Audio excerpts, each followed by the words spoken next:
The sound of shattering glass was what I remembered most, not the pain, not the screams that followed, but that distinct crystalline explosion as the bullet tore through the window of Antonio's, where I'd been working double shifts for the past 18 months. My name is Emma Collins, and until that Tuesday evening in October, I was nobody. Just another exhausted waitress with calloused feet and permanent coffee stains on her fingers, invisible to the people I served day in and day out. The kind of face you forget the moment I turn away from your table. I'd been surviving, not living, in a small apartment that smelled perpetually of my neighbor's cooking, a mixture of garlic and something else I couldn't quite identify. The walls were thin enough that I could hear every fight, every reconciliation, every moment of passion. It was a constant reminder of how alone I was in this city. That evening had been unusually busy at Antonio's. The rain had been falling steadily since morning, drumming against the windows, creating rivulets that distorted the streetlights outside. The restaurant smelled of garlic bread and tomato sauce, warm and comforting against the chill that seeped in every time someone opened the door. I was balancing 3 plates of pasta when he walked in. I didn't know who he was then. Not really. But something in the atmosphere changed, like the pressure drop before a thunderstorm. Conversations dimmed. The clink of silverware against plates became more deliberate, more cautious. He didn't come in alone. First, a man with shoulders broad enough to fill the doorway entered, scanning the restaurant with eyes that missed nothing. Then another, standing on the opposite side of the door. Only then did he step inside, tall, immaculately dressed in a charcoal suit that probably cost more than my yearly rent. His dark hair was combed back, revealing a face that belonged on ancient Roman coins. Strong jaw, straight nose, eyes so dark they seemed to absorb light rather than reflect it. "Table 7 just opened up, Emma," my manager whispered, suddenly beside me, his voice tight with something I couldn't identify. "Take care of them." I nodded, delivered my pasta plates, and grabbed fresh menus. As I approached their table, I noticed how other patrons averted their eyes, suddenly fascinated by their meals or their phones. No one wanted to be caught looking. The broad-shouldered men sat facing the door in the main dining area, leaving the third chair, the one with its back to the wall, for him. He unbuttoned his suit jacket as he sat, a movement so elegant it seemed choreographed. A flash of gold caught my eye. A watch that probably cost more than everything I owned. "Good evening," I said, my standard greeting feeling suddenly inadequate. "Welcome to Antonio's." He looked up then, and I felt it like a physical touch, those eyes taking my measure in a single glance. Not in the way men typically looked at me, assessing my body or my availability. This was different, clinical, as if determining my worth in some marketplace I didn't know existed. "Water for the table," he said, his voice a low rumble with the barest hint of an accent I couldn't place. "And your best Barolo," I nodded, turning to leave, when his hand caught my wrist. His touch was light, but irrefutable, like being caught in a gentle trap. "What's your name?" he asked. "Emma," I replied, surprised at how steady my voice sounded when my pulse was racing beneath his fingers. "Emma," he repeated, as if tasting the word.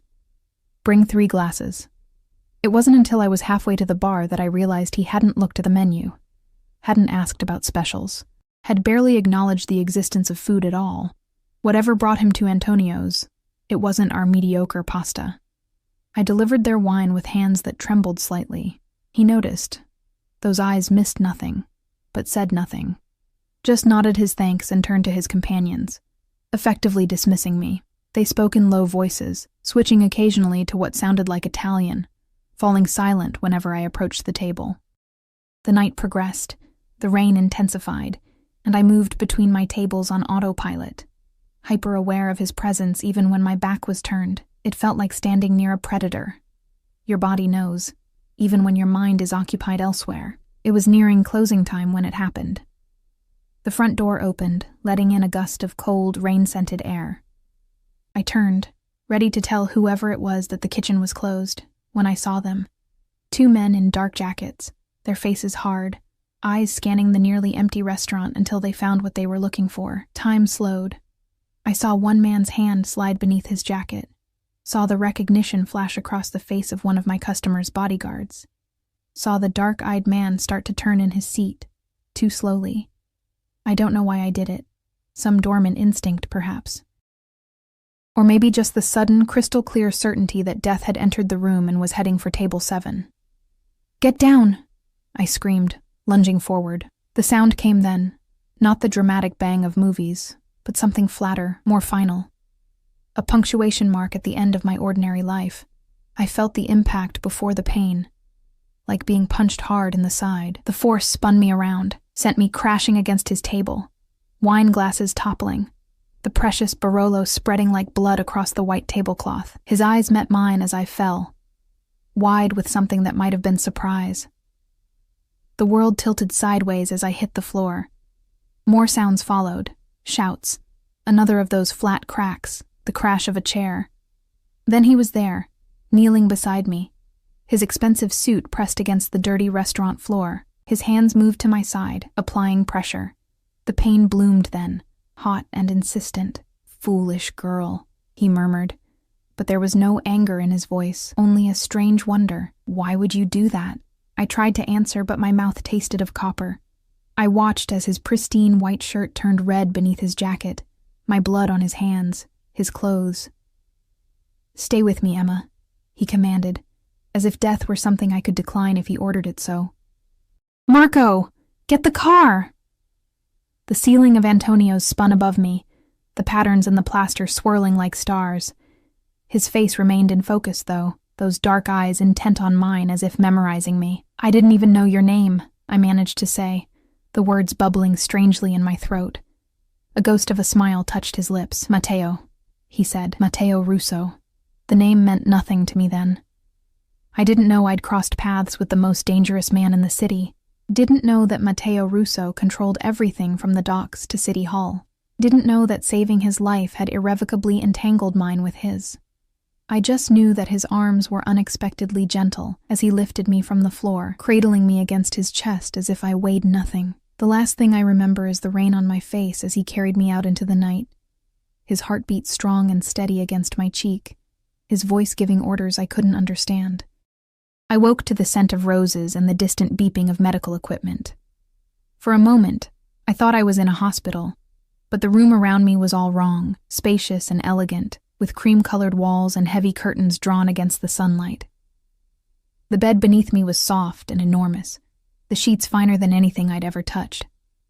I tried to sit up and gasped as pain lanced through my side. Looking down, I saw I was wearing a silk nightgown I didn't recognize, the fabric sliding cool against my skin. Beneath it, bandages wrapped my torso. "You shouldn't move yet," a voice said, and I turned to find a middle-aged woman in a crisp uniform standing by the door. "The doctor said you need to rest." "Where am I?"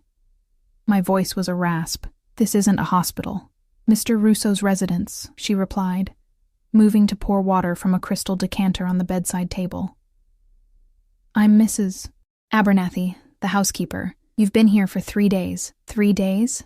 I echoed, accepting the water with a shaking hand. "But my job, my apartment, all taken care of," she said, her tone making it clear that questions about the specifics would not be welcomed. "Mr. Russo has seen to everything." Before I could ask what that meant, the door opened again, and he was there, Matteo Russo, looking even more imposing in daylight. He'd traded the suit for a cashmere sweater and tailored pants that did nothing to diminish his aura of contained power. "Leave us," he told Mrs. Abernathy, who immediately complied, closing the door behind her. He approached the bed slowly, as if giving me time to adjust to his presence. Up close, I could see faint lines around his eyes, putting him in his late 30s, perhaps. His features were even more striking than I remembered, or perhaps it was just seeing them without the haze of pain and blood loss. "How are you feeling, Emma?" he asked, taking the chair beside my bed. "Confused," I answered honestly. "Why am I here? Why not a hospital?" A shadow crossed his face. "Hospitals ask questions, file reports. The men who came for me won't stop looking." "Those men, they wanted to kill you?" The memory of that moment crystallized, the intent in their eyes, the flash of metal. "Yes." He studied me intently. Which brings me to my question. Why did you do it? Why take a bullet meant for me? I shook my head slightly. I didn't think. I just reacted. You saved my life. He stated it as a simple fact. A life few would consider worth saving. I don't understand. His smile was brief and without humor. No, I don't imagine you do. He leaned forward, his elbows on his knees. Do you know who I am, Emma? I stared at him. This stranger who'd brought me to his home, whose blood-soaked image had haunted my dreams for 3 days. You're Matteo Russo, I said, the name falling awkwardly from my lips. He waited, clearly expecting more. When I offered nothing else, something like surprise flickered across his face. You truly don't know. It wasn't a question. He leaned back in his chair, regarding me with renewed curiosity. Perhaps that explains it. Explains what? Why you would risk your life for mine. He stood abruptly, moving to the window to draw back the heavy curtains. Sunlight flooded the room, momentarily blinding me. When my vision cleared, I saw we were high above the city, the view stretching out to the harbor and beyond. Not just any building then, one of those luxury high-rises I'd only ever seen from a distance. My family has interests throughout this city, he said, his back to me as he gazed out at the skyline. Business interests that sometimes create enemies. The careful way he chose his words told me more than the words themselves. The hushed conversations at Antonio's when he entered, the bodyguards, the men with guns. A cold understanding began to seep through me. You're in the Mafia, I said quietly. He turned, and something dangerous flashed in his eyes. There and gone so quickly I might have imagined it. That's a simplistic term. I prefer to think of myself as a businessman who operates outside conventional limitations. My heartbeat quickened. I was alone in a strange place with a man who'd just admitted, in the most elegant terms possible, that he was a criminal. A man powerful enough to inspire assassination attempts in public places. Am I a prisoner here? I asked, hating the tremor in my voice. He moved back to my bedside, and I had to resist the urge to shrink away from him. No, Emma. You're under my protection. There's a difference. I want to go home. The men who came for me at Antonio's know your face now, he said, his tone gentle but unyielding. They know you interfered. They're not the forgiving type. So I am a prisoner, I insisted, just in a nicer cage than they'd put me in. Something that might have been admiration flickered across his face. You have spirit. Good. You'll need it. He sat on the edge of the bed, close enough that I could smell his cologne. Something woody and expensive. Let me be clear, Emma. I owe you a debt. In my world, that means something. You're here because it's the safest place for you, but also because I protect what's mine. I'm not yours, I said, even as heat rushed to my face. His smile was slow and certain. You became mine the moment you took that bullet. The moment your blood stained my hands. He reached out, one finger tracing the air just above my cheek, not quite touching. I take care of what belongs to me. The possessiveness in his voice should have frightened me. Instead, it sent a different kind of shiver through me, one I wasn't ready to examine. How long? I asked, changing the subject. How long do I have to stay here? Until I eliminate the threat, he replied, as casually as someone might discuss eliminating a pest problem. My men are working on it. And my life? My job? My apartment? As Mrs. Abernathy said, it's been handled. Antonio's believes you're recovering with family after your accident. Your rent has been paid for the next 6 months. Your belongings are being packed and brought here. The casual way he'd rearranged my entire existence in 3 days left me speechless. What kind of power did this man wield, that he could make decisions about my life without even consulting me? I don't want your charity, I finally managed. It's not charity, Emma. It's compensation. And protection. He stood, straightening his sleeves in a gesture that seemed almost unconscious. Rest now. The doctor will check on you this evening. We'll talk more when you're stronger. He moved toward the door, then paused, glancing back at me. One more thing. There are guards outside this room and at every entrance to this building. For your safety, don't attempt to leave without escort. With that, he was gone, leaving me alone with the realization that my life as I knew it had ended the moment I'd shouted those 2 words in Antonio's. The next few days passed in a haze of pain medication and fitful sleep. The doctor, a quiet, efficient man who never introduced himself and asked few questions, visited daily to check my wound and adjust my medication. Mrs. Abernathy brought meals on silver trays and helped me to the adjoining bathroom, her manner professional but distant. Of Matteo, I saw nothing. By the 5th day, I was strong enough to move around the room on my own, though the wound in my side pulled painfully with each step. I explored my gilded cage, a suite larger than my entire apartment, with a bathroom that featured a shower big enough for 4 people and a tub that could have served as a small pool. The closet held an array of new clothing in my size, the tags still attached to most items. Designer names I recognized from magazines but had never dreamed of wearing. Next to them hung a few familiar pieces, my worn jeans and faded t-shirts looking shabby and out of place among the silks and cashmeres. On the 7th day, when I was beginning to wonder if Matteo had forgotten about me entirely, the door opened to reveal not Mrs. Abernathy with my lunch, but a young woman approximately my age. She was striking, tall and willowy, with auburn hair pulled into an elegant knot at the nape of her neck. "You must be Emma," she said, her smile warm but assessing. "I'm Sophia, Matteo's sister. I've been dying to meet you." "His sister?" I echoed stupidly. "Don't look so surprised. Even monsters have families." She laughed at my expression. That was a joke, mostly. She glided into the room, perching on the edge of the bed where I sat. "How are you feeling?" "Better," I said cautiously. Though I'd feel even better if someone would tell me what's going on. Sophia tilted her head, studying me with eyes that reminded me of her brother's, dark and intelligent, missing nothing. "Matteo hasn't been by to see you?" "Not since the first day." Something like understanding crossed her face. He's keeping his distance. Interesting." Before I could ask what she meant, she continued, "Well, I'm here to spring you from this room, at least. Matteo says you're well enough to join us for dinner tonight." "Us?" "The family," she clarified.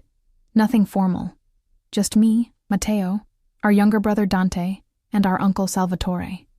The thought of facing a room full of Russos, a room full of people who were undoubtedly just as dangerous as Matteo, sent a wave of anxiety through me. "I don't think—" "It wasn't a request," Sophia interrupted, though her tone remained friendly. "Besides, you must be going stir-crazy in here, and I've brought reinforcements." She gestured to the door, where a middle-aged man waited with what appeared to be a garment bag. "This is Paolo. He's a miracle worker with hair and makeup." "I don't need—" "Trust me," she said, standing. "For your first dinner with the family, you want all the armor you can get." She smiled at my expression. Another joke.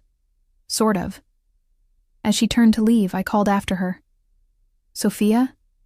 Why did your brother save me? Why bring me here instead of just leaving me?" She paused at the door, her expression softening. "You saved his life, Emma. In our world, that creates a bond. A sacred one." She hesitated, then added more quietly, "And Matteo, he doesn't form bonds easily. When he does, he holds on tight, too tight, some might say." With that cryptic comment, she was gone, leaving me with Paolo and a growing sense that I had stumbled into something far more complex than a simple act of reciprocal protection. Hours later, I stood before the mirror, barely recognizing myself. Paolo had indeed worked miracles. My usually unruly brown hair fell in soft waves past my shoulders, my makeup subtle but transformative. The dress Sophia had selected was a deep burgundy that complemented my pale skin, the cut modest but undeniably flattering. "Beautiful," Mrs. Abernathy approved from the doorway. "They're waiting for you in the dining room." My heart hammered against my ribs as I followed her through the penthouse. The place was even more impressive than I'd imagined, all sleek lines and understated luxury, with art pieces that looked museum-worthy and furniture that probably cost more than a year's salary at Antonio's. The dining room overlooked the city, the lights just beginning to twinkle as dusk fell. 4 people turned as I entered. Sophia, smiling encouragingly, an older man with silver at his temples who had to be Uncle Salvatore. A younger man with a boyish face that didn't quite match his watchful eyes. And Matteo. He stood as I entered, and for a moment, something raw and unguarded flashed across his face, something that looked almost like hunger. Then his expression smoothed into polite appreciation. "Emma," he said, my name a caress in his mouth. "You look well." "Thank you," I replied, my voice steadier than I felt. "I'm feeling much better." Matteo pulled out the chair beside his own. "Join us." It wasn't a request. I crossed the room, conscious of every eye on me, and took my seat. Up close, Matteo was even more devastating in a charcoal suit that fit him perfectly, a subtle scent of sandalwood surrounding him. He'd been handsome in my memory, but seeing him now, collected, commanding in his element, he was breathtaking. "So, this is the waitress with the remarkable reflexes," the older man said, his accent thicker than Matteo's. "I'm Salvatore Russo, the family patriarch, though my nephew here seems to forget that sometimes." His smile didn't reach his eyes. "Uncle," Matteo acknowledged with the barest hint of deference. "Emma saved my life. She deserves our hospitality." Of course. Salvatore waved a hand. "And we're grateful, aren't we, Dante?" The younger man, who couldn't have been more than 25, nodded, studying me with undisguised curiosity. "Absolutely. Not many civilians would jump in front of a bullet for a stranger." His tone suggested he wasn't entirely convinced of my motives. "I didn't think," I said honestly. "It was instinct." "The purest kind of bravery," Sophia interjected, raising her wineglass in my direction. "To Emma, our guardian angel." As the others raised their glasses, I felt Matteo's gaze on me, intense and searching. I took a hasty sip of the wine, something red and likely ridiculously expensive, to hide my discomfort. Dinner was an elaborate affair, course after course of exquisite food served by silent staff who appeared and disappeared like ghosts. The conversation flowed around me, sometimes in English, sometimes in rapid-fire Italian that I couldn't follow. Business talk, I gathered, though carefully coded. "Tell me, Emma," Salvatore said during a lull. "What do you know about our family?" I set down my fork carefully. "Very little.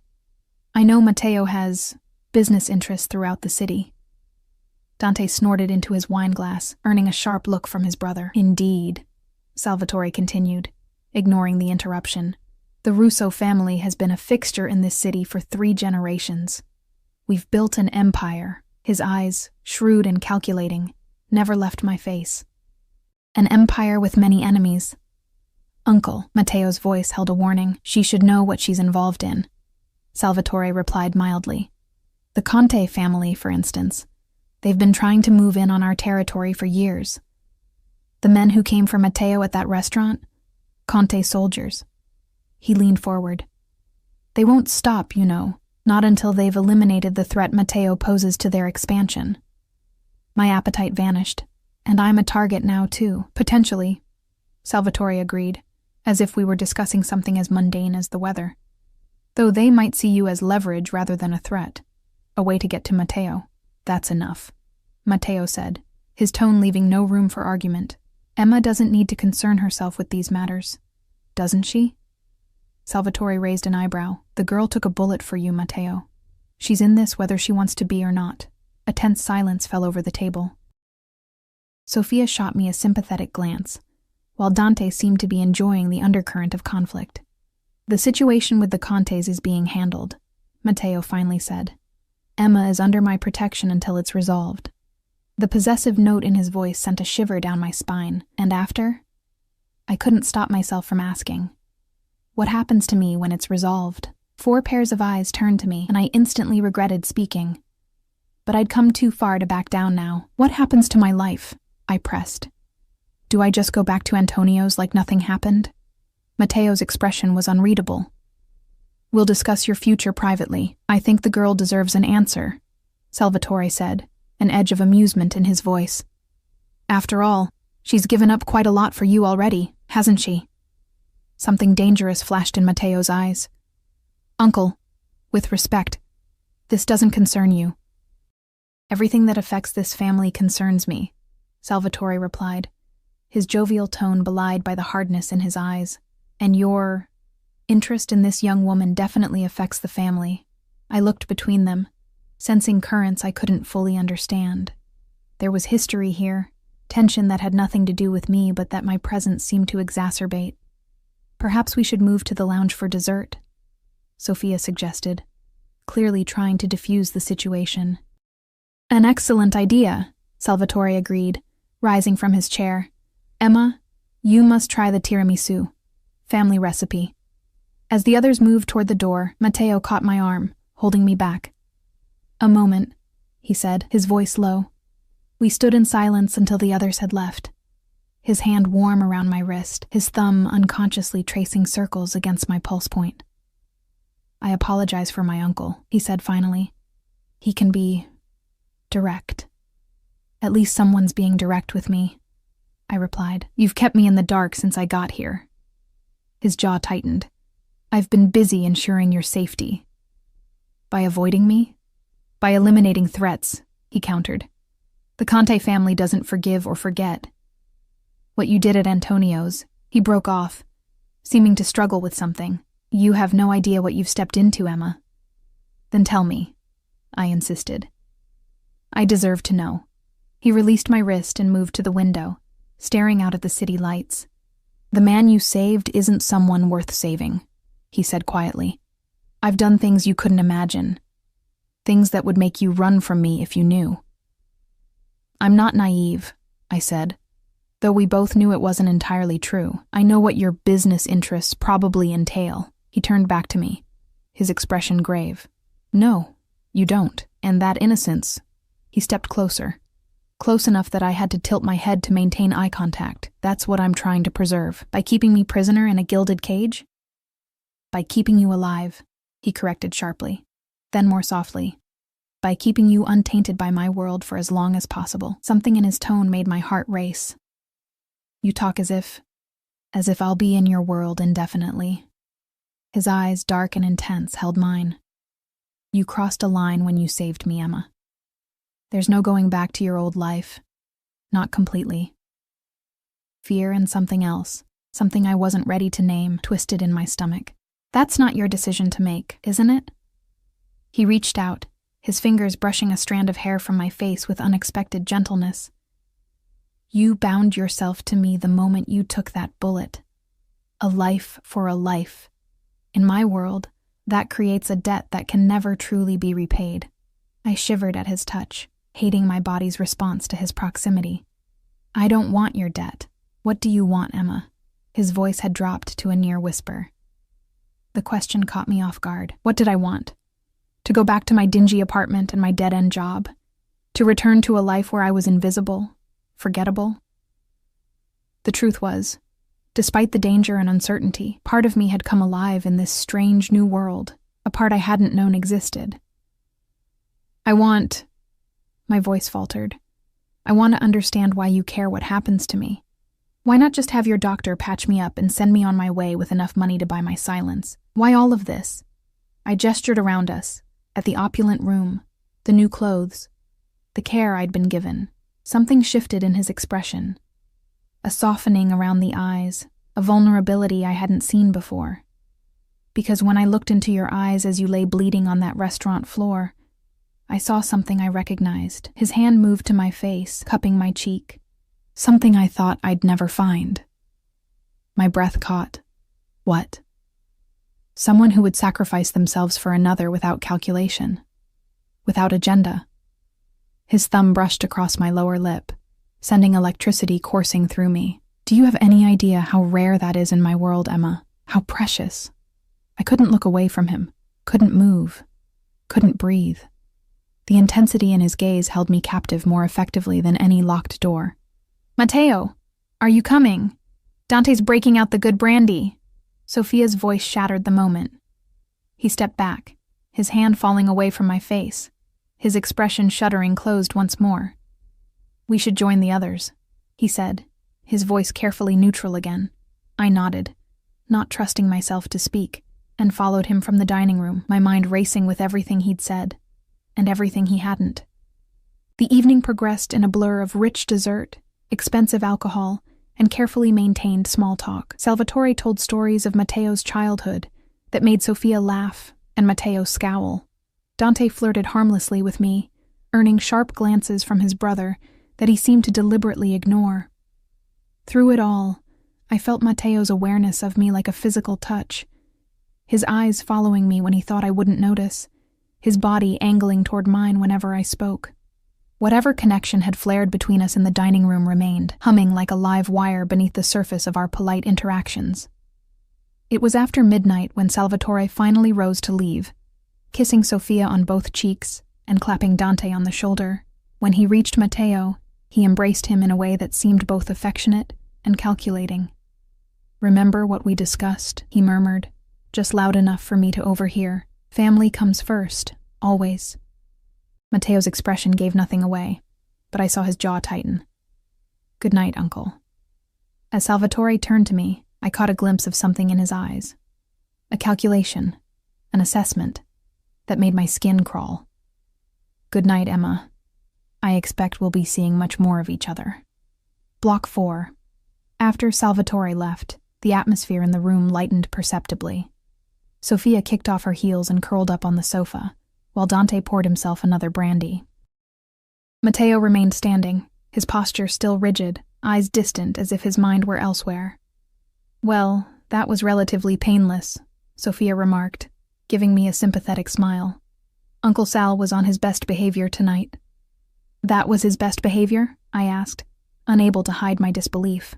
Dante laughed, a sound surprisingly boyish from someone I was beginning to realize was far more dangerous than his youthful appearance suggested. "Oh, Emma, you have no idea.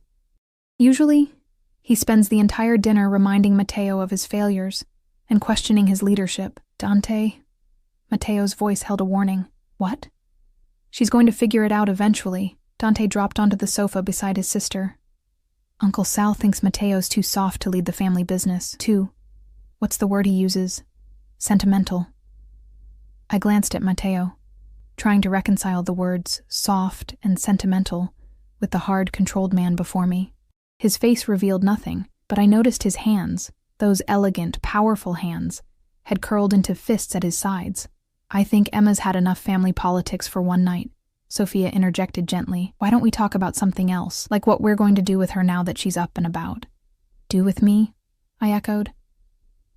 "You can't stay cooped up in that room forever," Sofia explained. "And since you'll be staying with us for the foreseeable future..." "I haven't agreed to that," I interrupted. 3 pairs of eyes turned to me with varying degrees of surprise and amusement. "Oh, honey," Sofia said, her tone almost pitying. "It's not really a choice." "Of course it's a choice," I insisted, a flush of anger warming my cheeks. "I'm grateful for the medical care and protection, but I have a life to get back to." "Had," Dante corrected, swirling his brandy. Past tense.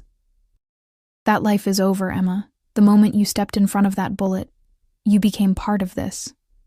He gestured vaguely around him. "Our world." "That's not fair," I said, my voice rising despite my efforts to remain calm. "I didn't ask for any of this. I just reacted. I didn't even know who he was, which makes what you did even more remarkable." Matteo spoke at last, his voice quiet but commanding enough to silence the room. "And all the more reason why you can't simply return to your old life." "Because the Conte family will come after me," I said, remembering Salvatore's warning. "Yes," Matteo agreed, moving toward me, "but also because I won't allow it." The possessiveness in his voice should have angered me further. Instead, it sent a treacherous shiver down my spine. "You won't allow it?" "Matteo," Sofia's voice held a note of caution. "Perhaps this conversation should happen privately." "No," I said firmly. "I want to understand exactly what's going on here. All of you seem to have plans for my future that no one's bothering to share with me." Matteo studied me for a long moment, something like respect flickering in his dark eyes. "You're right," he finally said. "You deserve to know." He turned to his siblings. "Leave us." Neither Sofia nor Dante argued, though Sofia squeezed my hand reassuringly as she passed. "Don't let him intimidate you," she whispered. "He respects strength." When we were alone, Matteo moved to the bar and poured 2 glasses of something amber. He handed one to me, then gestured to the sofa. "Sit, please." I took the drink, but remained standing. "I'd rather hear whatever you have to say directly." A ghost of a smile touched his lips. "As you wish." He took a sip of his drink, seeming to gather his thoughts. The Conte family and the Russo family have been rivals for generations. A cold war, for the most part. Territorial disputes, business competition, the occasional skirmish. But recently things have escalated. Why? Because I've been changing how we do business, he said simply. Moving away from certain traditional revenue streams, legitimizing our holdings. The Contes see it as weakness, an opportunity to move in on what they consider vulnerable territory. And the men at Antonio's? A direct challenge. A public assassination would send a message to our allies and enemies alike, that the Russos are vulnerable, that I can be touched. His expression darkened. What you did disrupted that narrative. A waitress with no connection to me or my family, willing to risk her life for mine. It confused them, made them cautious. "So I'm useful to you," I said, understanding dawning. "A shield, a symbol." He moved closer, his eyes never leaving mine. "You're much more than that, Emma." My heart quickened. "What am I then?" "A complication," he admitted. "One I never expected." He set down his glass and reached for mine, his fingers brushing against mine as he took it and placed it beside his own. "You should know that I've had you investigated thoroughly since that night. Your childhood in foster care after your parents' accident, your struggle to make ends meet, the 3 jobs you worked to pay off your student loans for a degree you never finished." I stiffened, violated by this invasion of my privacy. "You had no right." "I had every right," he countered. "I needed to know who you were, if you had connections to my enemies, if your heroism was part of some elaborate plot." "And what did you find?" I asked bitterly. "That I'm just a nobody, a waitress with too much debt and not enough sense to mind her own business?" "I found," he said, his voice softening, "a woman of remarkable courage and integrity. Someone who's been fighting her entire life, even when the odds were stacked against her." He took another step closer. "Someone who reminded me of who I once wanted to be, before this life hardened me." The sincerity in his voice caught me off guard. "What does that have to do with keeping me here?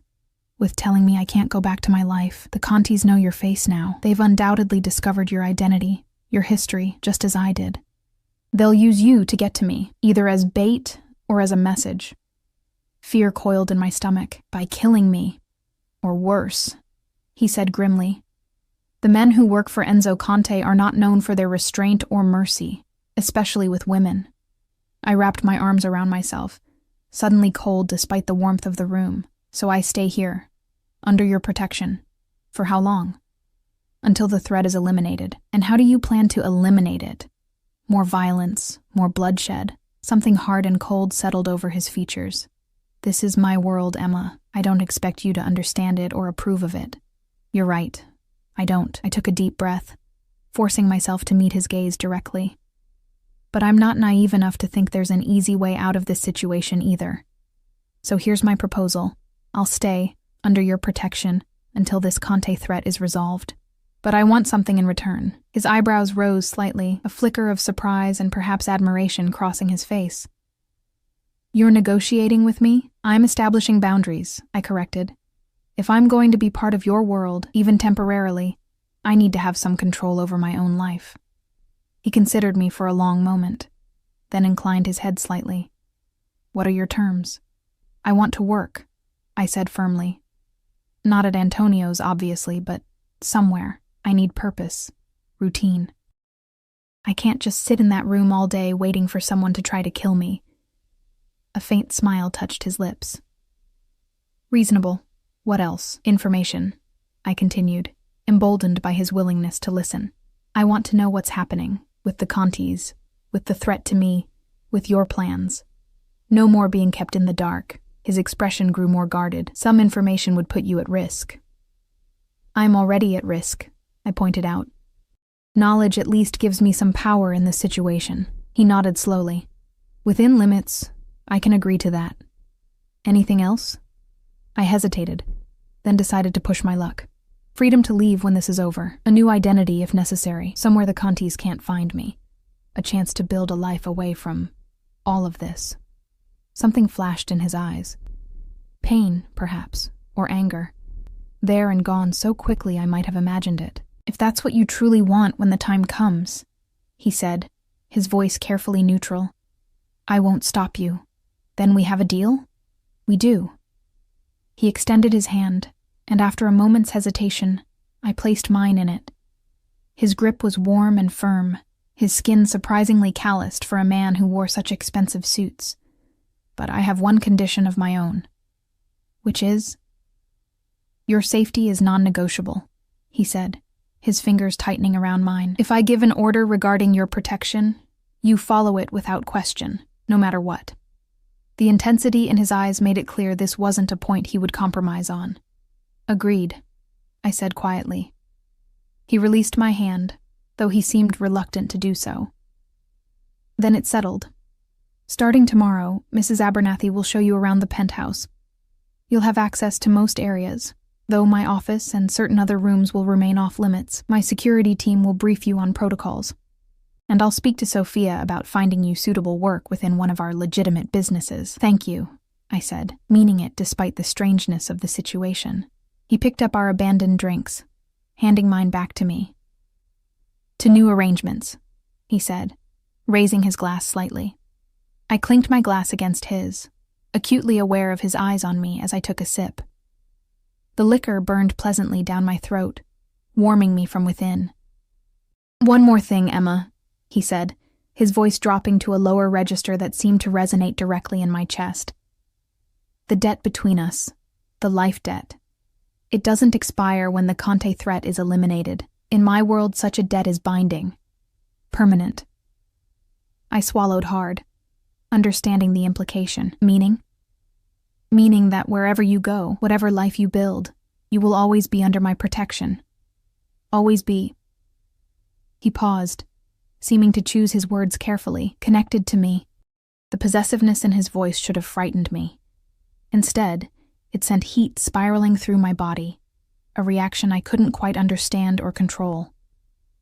Is that a threat or a promise? I asked, my voice barely above a whisper.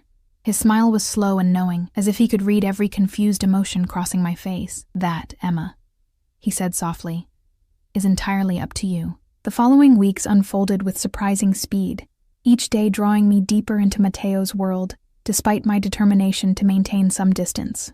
True to his word, he arranged for me to work at the Russo Foundation, a legitimate charitable organization that, I quickly learned, served both as a genuine philanthropic enterprise and a convenient means of laundering money.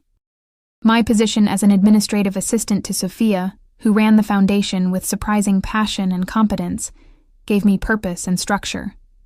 The work itself was rewarding, organizing scholarship programs for underprivileged youth, coordinating food distribution in the city's poorest neighborhoods, arranging fundraising events that the city's elite clamored to attend. Does it bother you?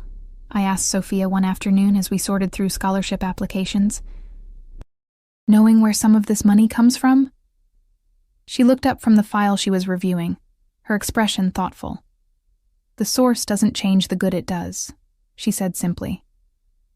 These kids don't care if their college tuition comes from gambling profits or protection money. They just care that they have a future now. I couldn't argue with her logic, though the moral ambiguity still troubled me. It was one of many compromises I found myself making as I adjusted to life in Matteo's orbit. Living in his penthouse created an intimacy I hadn't anticipated. Though I'd been moved to my own suite across the hall from his, we shared meals, spaces, moments of unexpected domesticity. I'd find him in the kitchen at midnight, making espresso in silence. He'd discover me in his library, curled up with a first edition Hemingway, small intersections that gradually softened the edges between us. True to his promise, Matteo kept me informed about the ongoing situation with the Conte family. Strategic business acquisitions designed to cut off their revenue streams. Negotiations with mutual allies to isolate them politically. Occasional flashes of violence, a warehouse fire, a shooting outside a nightclub, that he mentioned with clinical detachment while I tried to reconcile this cold strategist with the man who brought me tea when I couldn't sleep. Through it all, there remained an unspoken current between us, a tension that neither of us acknowledged, but that grew stronger with each passing day. His eyes lingered on me across rooms. My breath caught when his hand brushed mine in passing. We circled each other like planets locked in mutual orbit, neither willing to close the distance, both unable to break away, until the night everything changed. I was returning from a late meeting at the foundation, accompanied by Marco, the taciturn bodyguard who had become my constant shadow. The elevator doors opened to the penthouse foyer, and immediately I sensed something was wrong. The usual guards were absent from their posts. The air felt charged, heavy with threat. "Stay behind me," Marco ordered, drawing his weapon with practiced ease. We moved cautiously into the main living area, finding it empty, but clearly disturbed. A shattered glass on the floor, a chair overturned. My heart began to race. "Mr. Russo?" Marco called out, his voice tense. A low groan came from the direction of Matteo's office, a room I'd never entered, respecting his private domain. Marco pushed open the door, gun raised, then immediately lowered it. "Boss," he breathed, rushing forward. I followed, freezing in the doorway at the sight before me. The elegant office was in disarray, papers scattered, furniture overturned. And Matteo, powerful, invincible Matteo, slumped in his desk chair, blood staining his white shirt crimson, his face alarmingly pale. "Emma," he said, his voice rougher than I'd ever heard it. "You shouldn't be here." I ignored him, rushing to his side. "What happened? Who did this?" "Conte's men." He grimaced as Marco helped him sit straighter. "Got past security somehow. Professional job. We need to get you to a hospital," I insisted, pressing my hand to the wound in his shoulder, feeling his warm blood seep through my fingers. "No hospitals," he said firmly. "Too many questions. Too exposed." "He's right," Marco agreed. "I'll call the doctor. Same one who treated you." As Marco stepped away to make the call, I kept pressure on Matteo's wound, fighting back the fear that threatened to overwhelm me. How did they get in? Matteo's eyes, though clouded with pain, remained sharp.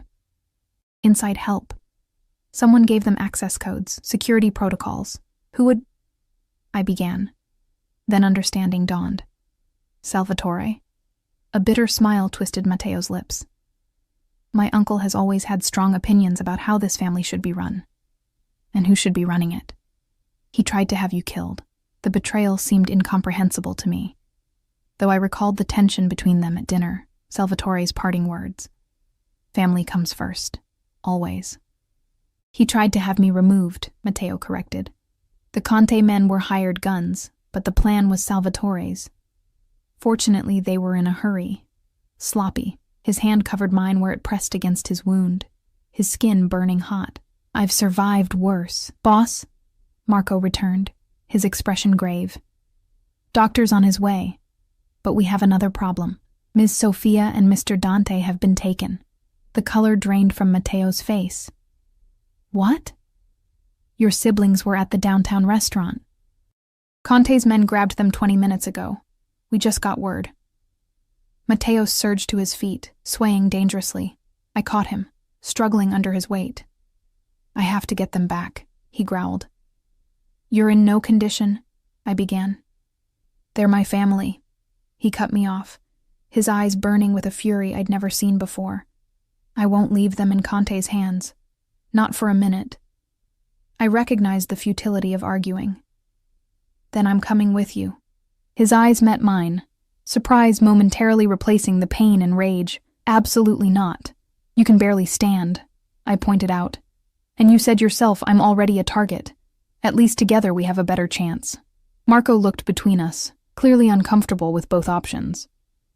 "Boss, the doctor will be here in 15 minutes. At least let him patch you up before we move." Matteo relented, allowing us to ease him back into the chair. His hand found mine, gripping it with surprising strength. "Emma," he said, his voice low enough that only I could hear. "If something happens to me, you run." You take the emergency passport and money in my safe, and you disappear. Promise me." The intensity in his eyes made it impossible to refuse. "I promise," I whispered. Though even as the words left my lips, I knew I had no intention of leaving him, or Sophia and Dante, behind. The next few hours passed in a blur of controlled chaos. The doctor arrived, extracted the bullet from Matteo's shoulder, and administered enough painkillers to take the edge off without dulling his mind. Matteo made calls, issuing orders in rapid-fire Italian that I couldn't follow. Men I'd never seen before filled the penthouse, armed and dangerous, awaiting his command. Through it all, I stayed at his side, changing his bandages, forcing him to drink water, refusing to be relegated to the sidelines.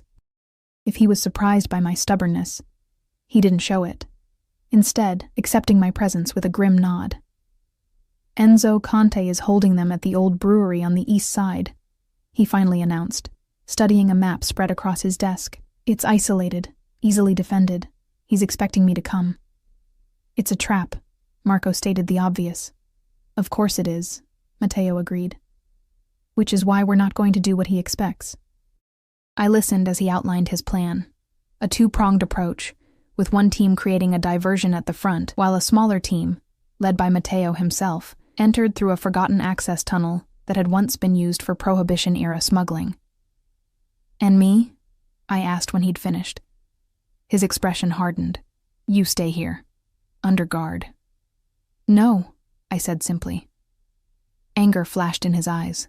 "This isn't a negotiation, Emma. These men are killers." "So are you," I pointed out, "and you're injured. You need someone to watch your back who isn't also watching their own agenda."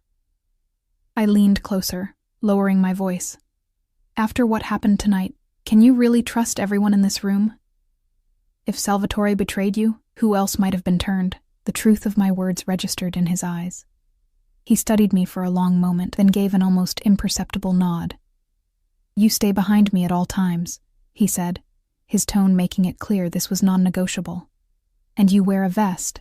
An hour later, I found myself in the back of an armored SUV, dressed in black tactical gear that Sophia had apparently kept on hand. "For emergencies," Matteo had explained, not quite meeting my eyes, a bulletproof vest strapped tightly across my chest. Matteo sat beside me, his face drawn with pain despite the medications, his good arm checking his weapon with practiced efficiency. "You don't have to do this," he said quietly, as we neared our destination. "This isn't your fight." I thought about Sophia, who had treated me with surprising kindness. About Dante, whose brash exterior hid a vulnerability I'd glimpsed in unguarded moments. And about Matteo himself, this complex, dangerous man who had saved me, protected me, and slowly, inexorably drawn me into his world. "Yes," I replied, surprising myself with my certainty. "It is." The old brewery loomed against the night sky, a hulking shadow of brick and rusted metal. We approached on foot through a maze of abandoned warehouses, moving silently despite my inexperience. Matteo led our small team, just 4 of his most trusted men, himself and me, toward a rusted grate half hidden behind overgrown weeds. "Stay close," he murmured as one of his men worked to remove the grate. "If I tell you to run, you run. No arguments." I nodded, my heart hammering so loudly I was certain everyone could hear it. The tunnel beyond the grate was narrow and damp, the air thick with the smell of stagnant water and decay. We moved in single file, guided only by the narrow beam of a single flashlight. Above us, the sounds of gunfire erupted, the diversion team engaging Conte's guards.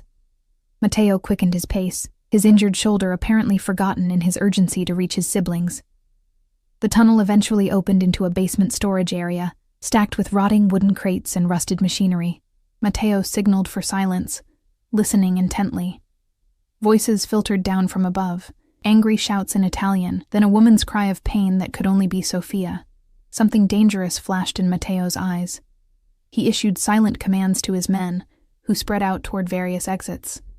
To me, he simply pointed at a spot behind a stack of crates, clearly expecting me to stay put.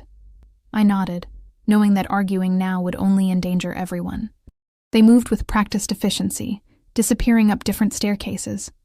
I crouched behind the crates, straining to hear what was happening. More shouting. A single gunshot that made my blood freeze, then silence, more terrifying than the chaos that had preceded it.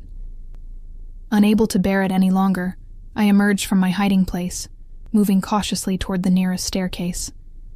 The steps creaked beneath my weight as I ascended, emerging into what had once been the main brewing floor. The vast space was dimly lit by scattered industrial lights, creating pools of illumination amid deep shadows. At the center of the room I saw them, Sophia and Dante, bound to chairs, battered but alive. Surrounding them were bodies, Conti's men, I presumed, taken down by Matteo's team. And standing before them, his back to me, was Matteo himself, his weapon trained on an older man who could only be Enzo Conte. "You've lost, Enzo," Matteo was saying, his voice carrying in the cavernous space. "Your men are dead or scattered. Surrender now, and I'll make it quick." Conte, a silver-haired man with the hard physique of someone who had fought his way to power, laughed mirthlessly. "You think this ends with me? Your own uncle betrayed you, Matteo. Your empire is crumbling from within." "My uncle made a miscalculation," Matteo replied coldly. "One he's already paid for." My blood chilled at the implication. Salvatore was dead then, killed by the nephew he had betrayed. "And now you'll join him," Matteo continued, raising his weapon. "Matteo, no!" Sophia cried. "Not like this." He hesitated, and in that moment, I saw movement in the shadows behind him, a figure emerging, weapon raised. Without thinking, I lunged forward. "Behind you!" I screamed. Matteo spun, firing as he turned. The hidden gunman's shot went wide as Matteo's found its mark. The man crumpled to the floor, but not before Conte seized the opportunity, drawing a concealed weapon of his own.